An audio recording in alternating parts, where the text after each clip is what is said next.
The concept of the ladder as a path to the divine is one of the oldest metaphors in the world. You find it in the biblical tales of Babel and Jacob's ladder. The stories vary, but the meaning was the same. Ascension was associated with heaven, and descent with something worse. It persists in modern storytelling in the way writers use the image of the staircase in much the same way. Up leads to paradise, down goes to hell. It appears in mythology, mystic traditions, even cartoons. It's a universal idea. In Silent Hill 4, the spiral staircase is quite literally at the heart of the story. Halfway through the game's events, Henry unlocks a door leading into a mysterious otherworldly realm, consisting only of a long staircase connecting the various worlds he's already been to. It's dark, surreal, and violent, covered in blood and mist. The only way forward is down, and as we've discussed, paths downward in fiction rarely lead to something good. As in Dante's Divine Comedy, it is the deep and savage way. The spiral shape of the stair implies something as well. It amplifies the feeling of descent, as if we are moving towards something, some inevitable end that cannot be escaped. That end is the real 302 at the bottom of the stairs, the heart of Walter's mental world, the path that leads to his real self. The long spiraling staircase into hell is also symbolic of the descent into Walter's mind, into his life and his memories, which is very much a kind of hell. It is not a dangerous place. Henry and Eileen are never attacked here, unlike most other places, and while many other locations in the dream realms are strange, even impossible, few of them are as fantastical as the staircase. It stretches into an endless darkness, attached to broken rooms and walls, floating bodies and mannequins, covered in blood and handprints in the dirt. It is a liminal space, a purgatory the protagonist must pass through to find the way out.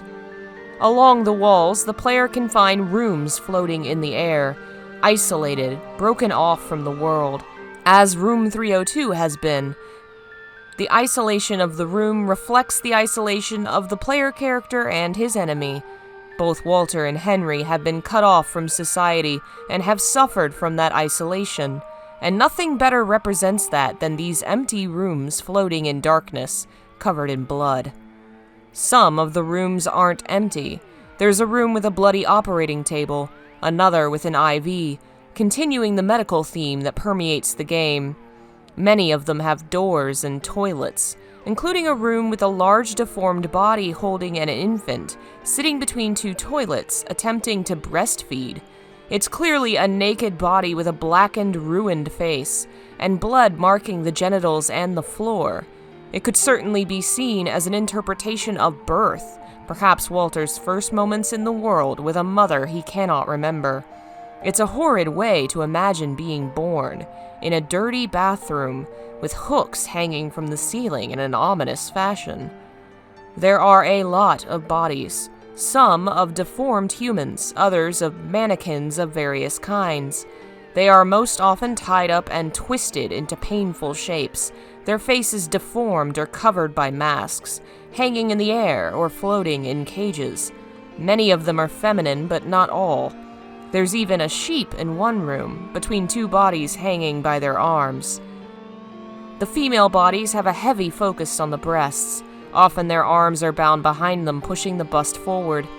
This example is hung and bound in a cage, stabbed multiple times in the torso, and faceless.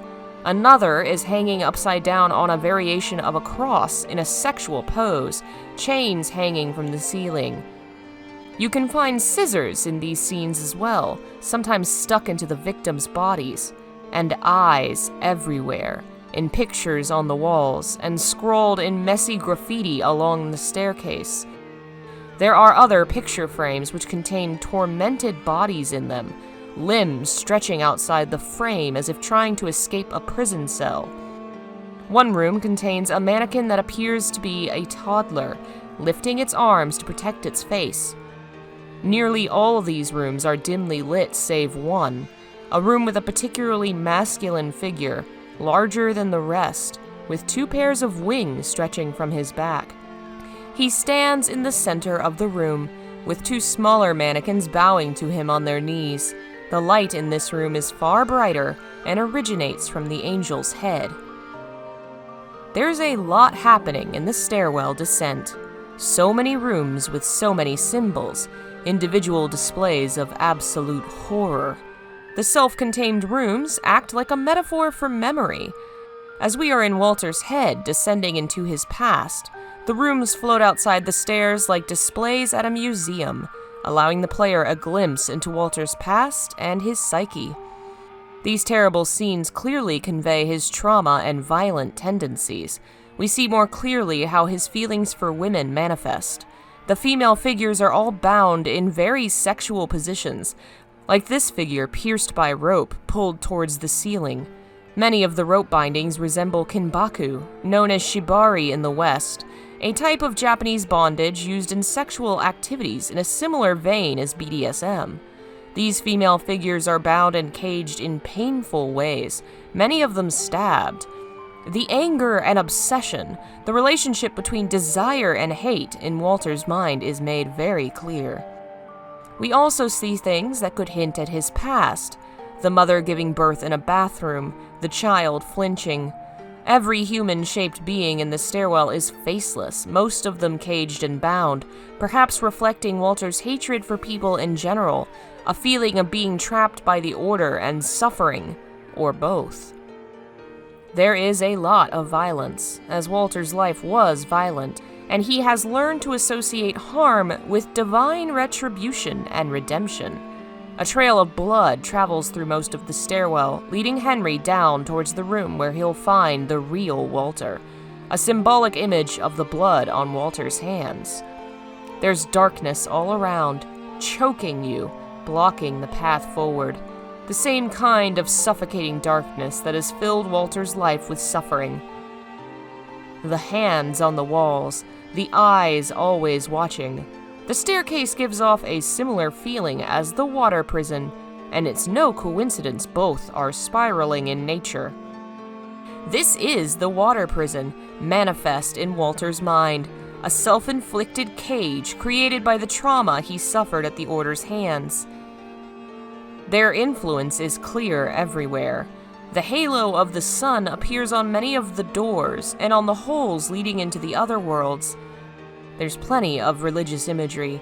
The angel is the most obvious one, a giant masculine figure shining with light, flanked by 2 smaller supplicants. It's a twist on the mythos of the cult, since the only named holy figure is the goddess. And it doesn't match up with Walter's own internal mythos and worship of his mother. It is one of the few times we possibly see how he sees himself as a martyr. Remember that at the bottom of these stairs, Walter's real body is hiding, a corpse that is nailed to a cross, covered with feathers as if he has wings. Walter is the male angel, shining with light, finally loved by his faithful followers. In essence, he is trying to become this holy man. He even dies and is risen again. This angel is one with multiple wings. In the tradition of angelology, only the highest of angels had more than a single pair. The cherubim were depicted with 4, seraphim with 6. For context, among the seraphim are some of Abrahamic faith's most famous figures: Michael, Gabriel, and Lucifer. The sheep ties into this image of the religious martyr as well. The animal is surrounded by tormented bodies, as well as what looks like pieces of human flesh wrapped in cloth. It may be an umbilical cord, the symbol of his lost bond with his mother, which is perhaps why it's bound up and bloodied. The sheep is itself a peaceful creature, associated with figures like Jesus, the Lamb of God. But it was also a sacrificial lamb, a creature killed to please God. It is both a representation of a holy figure and something sacrificed in a bloody ritual to serve that same God. The sheep is Walter, both the god and the sacrifice. Something interesting to note is the clear influence of Masahiro Ito on the game's design, despite the fact he left the team after Silent Hill 3. Yet it's unmistakable.